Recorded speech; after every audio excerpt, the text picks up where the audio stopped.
बीते कुछ समय से असम एक गंभीर बाढ़ का सामना कर रहा है और इस बाढ़ के कारण असम में अब तक 100 से ज्यादा लोगों की मृत्यु हो गई है। हालांकि असम में बाढ़ की घटना कोई नई बात नहीं है और असम में लगभग हर साल ही बाढ़ की घटना देखने को मिलती है। हर साल ही असम में इस घटनाओं के कारण सैकड़ों लोगों की मृत्यु हो जाती है और हजारों लाखों लोगों को अपना घर बार छोड़कर एक स्थान से दूसरे स्थान जाना पड़ता है। आज इस वीडियो में हम असम की इसी बाढ़ की समस्या पर चर्चा करेंगे, जानेंगे कि असम में आखिर हर साल इतनी ज्यादा बाढ़ क्यों आती है। मेरा नाम है अक्षय और आपका स्वागत है दृष्टि IAS की इस नई वीडियो में। चलिए वीडियो शुरू करते हैं और सबसे पहले वीडियो की रूपरेखा को समझ लेते हैं, यानी उन बिंदुओं की बात कर लेते हैं जिनके माध्यम से हम अपनी चर्चा को आगे बढ़ाएंगे। तो वीडियो में सबसे पहले हम न्यूज यानी खबर को देखेंगे। इसके बाद जानेंगे कि बाढ़ के प्रति भारत की सुवेद्यता कितनी है, भारत बाढ़ के लिहाज से, फ्लड के लिहाज से कितना ज्यादा वल्नरेबल है, इसको जानेंगे। साथ ही असम में बाढ़ की समस्या पर भी एक संक्षिप्त परिचय जानने की कोशिश करेंगे। असम बाढ़ के लिहाज से कितना सुभेद्य है, इसको भी जानेंगे। साथ ही असम में इतनी बाढ़ क्यों आती है, इन बाढ़ के कारणों को जानेंगे। साथ ही इस बाढ़ के कारण क्या प्रभाव देखने को मिल सकते हैं, इसका प्रभाव क्या होता है, उस पर भी बात करेंगे। इसके अलावा इस संबंध में क्या उपाय अपनाए जा सकते हैं, क्या मेजर्स लिए जा सकते हैं, उन उपायों की बात करेंगे। और अंत में एक प्रश्न की बात करेंगे जिसे आप मेंस के स्तर पर सॉल्व करने की कोशिश कर सकते हैं। ये पूरा विषय सामान्य अध्ययन प्रश्न पत्र 1 से संबंधित है और आप इसे भूगोल और आपदा प्रबंधन जैसे खंडों से जोड़कर देख सकते हैं। वीडियो शुरू करते हैं और सबसे पहले आज की खबर देख लेते हैं। आज की हमारी खबर इंडियन एक्सप्रेस से है। खबर है Assam flood situation remains grim, over 50 lakh people affected, यानी असम की जो बाढ़ की स्थिति है वो काफी गंभीर बनी हुई है और इस बाढ़ के कारण अब तक 55 लाख लोगों को अपना घर बार छोड़कर एक स्थान से दूसरे स्थान पर जाना पड़ा है।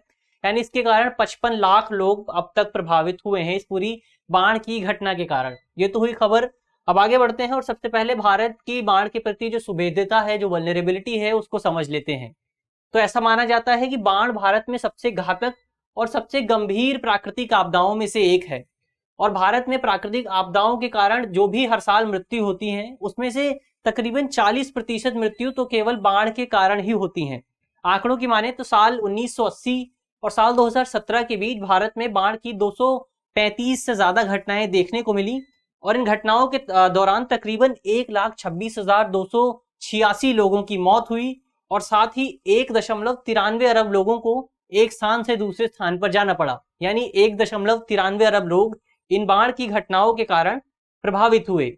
इसके अलावा बाढ़ की घटनाओं का हमें आर्थिक नुकसान भी काफी ज्यादा देखने को मिलता है। इस पूरी अवधि के दौरान ये जो बाढ़ की घटनाएं देखने को मिली, इसके कारण भारत को तकरीबन 58.7 अरब डॉलर का आर्थिक नुकसान झेलना पड़ा। बाढ़ के प्रति भारत की सुवेद्यता को इस बात से समझा जा सकता है कि भारत का तकरीबन 45 मिलियन हेक्टेयर क्षेत्र बाढ़ के प्रति अत्यधिक सुवेद्य है। यानी भारत का जो कुल भौगोलिक क्षेत्र है उसमें तो तकरीबन 14% क्षेत्र बाढ़ के प्रति वल्नरेबल है, सुवेद्य है और इस क्षेत्र में बाढ़ की घटनाएं देखने को मिलती हैं और ये घटनाएं भारत को आर्थिक स्तर पर, सामाजिक स्तर पर काफी ज्यादा प्रभावित करती हैं। चलिए, ये तो हुई बाढ़ के प्रति भारत की सुवेद्यता। अब असम में बाढ़ की क्या समस्या है, इस समस्या पर बात कर लेते हैं। तो हम जानते हैं कि असम में नदियों का एक विशाल नेटवर्क मौजूद है। असम की 2 नदियां काफी महत्वपूर्ण मानी जाती हैं, खासतौर पर ब्रह्मपुत्रा नदी। असम की ब्रह्मपुत्रा नदी को असम के लिए काफी महत्वपूर्ण माना जाता है और इसकी कई सहायक नदियां भी हैं। इसके अलावा असम में इन्हीं नदियों के कारण हर साल मानसून के दौरान बाढ़ की घटनाएं देखी जाती हैं।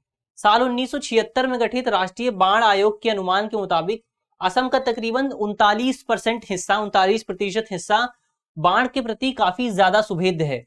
यानी असम के तकरीबन 39% हिस्से में बाढ़ की अधिकतर घटनाएं देखने को मिलती हैं। हर साल बाढ़ के कारण असम में लाखों लोग प्रभावित होते हैं, लाखों लोगों की मौत होती है, फसलें खराब हो जाती हैं। इसके अलावा असम का जो बुनियादी ढांचा है, जो इंफ्रास्ट्रक्चर है, वो भी इन बाढ़ की घटनाओं से काफी ज्यादा प्रभावित होता है, जिसके कारण असम के लोगों को आगे आने वाले समय में जो बुनियादी सुविधाएं मिलनी होती हैं वो भी प्रभावित हो जाती हैं, उनको अभी नुकसान का सामना करना पड़ता है। तो ये तो हुई असम में बाढ़ की घटनाएं कैसी हैं, उसका एक ओवरव्यू जाना हमने। अब उन घटनाओं के कारण पर बात कर लेते हैं, यानी असम में इतनी ज्यादा बाढ़ आती क्यों है असल में। तो इसका सबसे महत्वपूर्ण कारण है ब्रह्मपुत्रा नदी। हम जानते हैं कि असम में जो पानी आता है, जो जल आता है, वो मुख्यतः 2 तरीकों से आता है। पहला मानसूनी वर्षा से और दूसरा हिमालय से आने वाली नदियों से। असम में हिमालय से कई सारी नदियां आती हैं, इसमें से सबसे महत्वपूर्ण नदी है ब्रह्मपुत्रा नदी।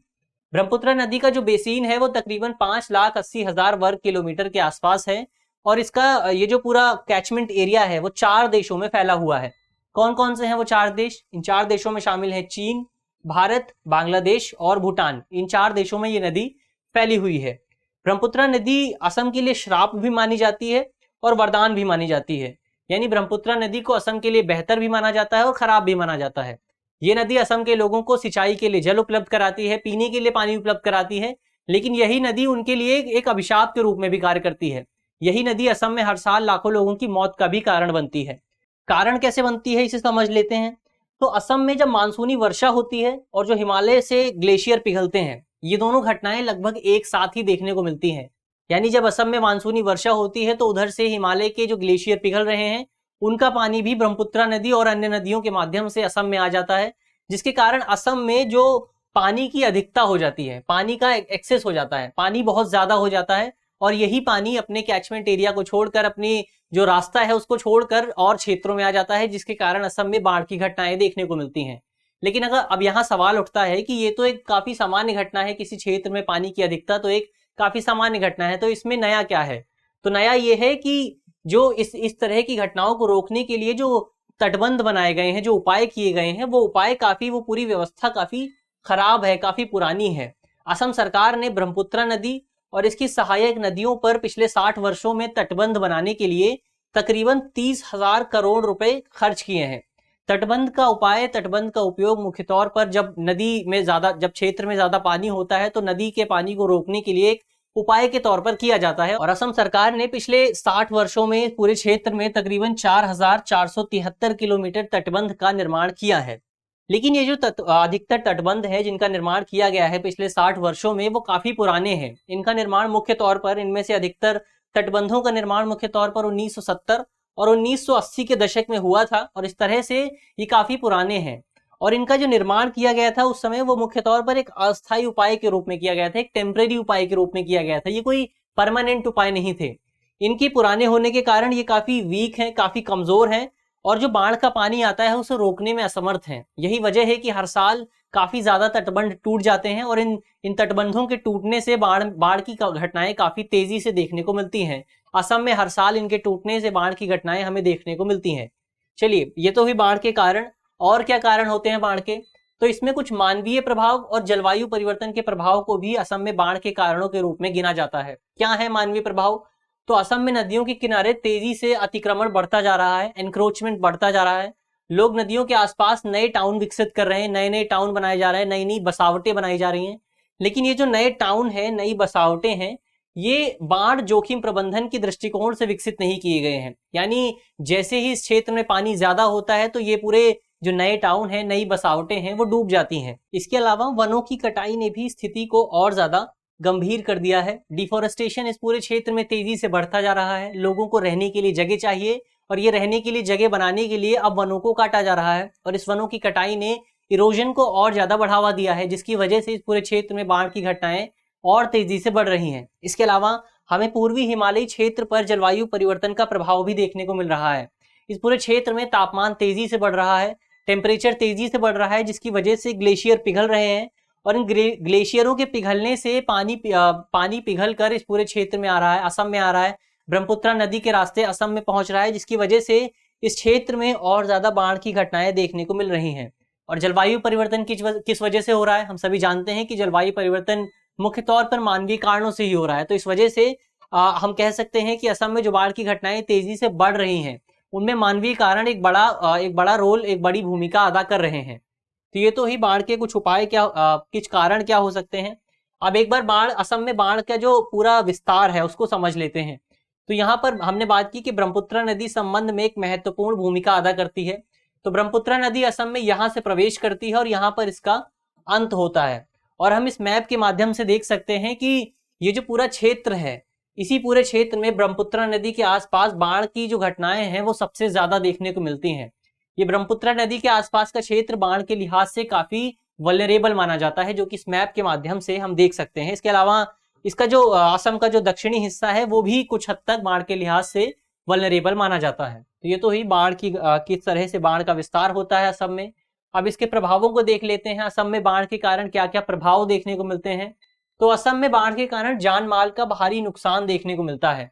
बाढ़ के कारण असम में हर साल औसतन 50 लोगों की मृत्यु हो जाती है। इसके अलावा अकेले साल 2012 में असम में बाढ़ के कारण 3,200 करोड़ रुपए का नुकसान देखने को मिला था।